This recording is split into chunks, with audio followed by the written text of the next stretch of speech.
You know, something must be wrong when almost every single song has sex as its basis.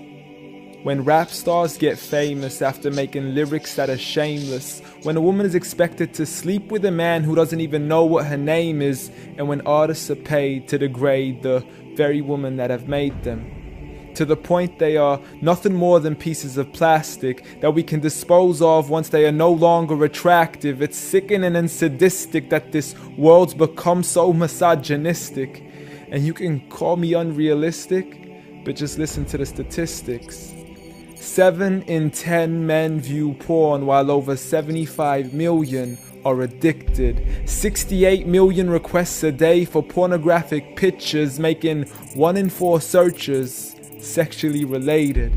It's like nobody even knew she existed until she got naked, degraded and abused over and over again just to gain millions of views. It's a shame we've subdued to a definition of beauty which is so misconstrued, as we judge each other's looks off of Facebook likes, Instagram pictures to filter off what we really look like. See, we are so obsessed with our outside, we have slowly lost sight of who we really are in real life.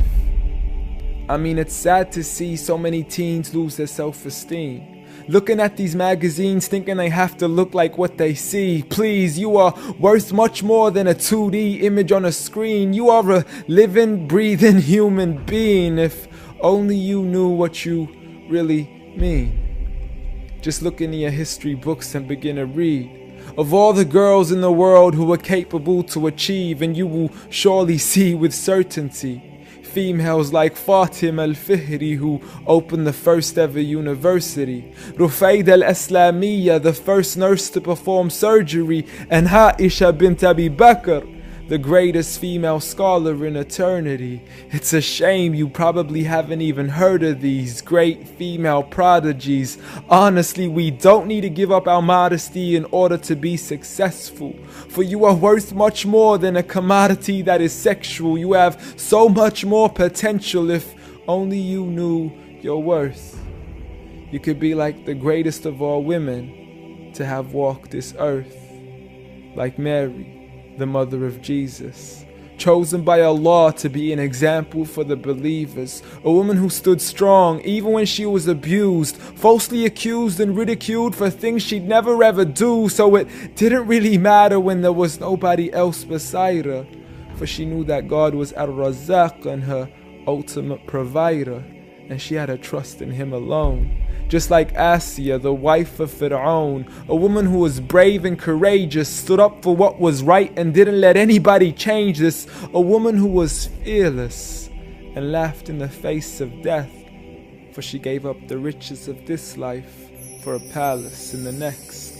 Next up, Khadija, the mother of the believers, a wealthy merchant who had nurtured the Prophet for over 25 years, his first wife, the love of his life, and the mother of his kids. She was the first to believe in him when nobody else ever did. She just is, beyond any words that can make you understand. So much so that even Allah sent her His salam. She was grand, and Allah assured her, just like her daughter, Fatima, the master of all women in paradise, a woman who would shine so bright she was nicknamed as Zahra, the splendid one with the most generous of hearts, a woman who gave up so much of her food she had no choice but to fast. She would fight on behalf of her father even as a little girl. And such are the examples of the greatest woman in the entire world. And it had nothing to do with how they looked, but for who they truly were. So ignore the standard of success defined by society, when God has said that the best of mankind are those who have piety, regardless of your shape, your color, or your race. For God does not look at your bodies, nor does He look at your face. Rather, He looks towards your heart and checks your faith. So at the end of the day, it doesn't matter what the people say or who they think you are, when you could be like the greatest of all women in the eyes of Allah. The greatest woman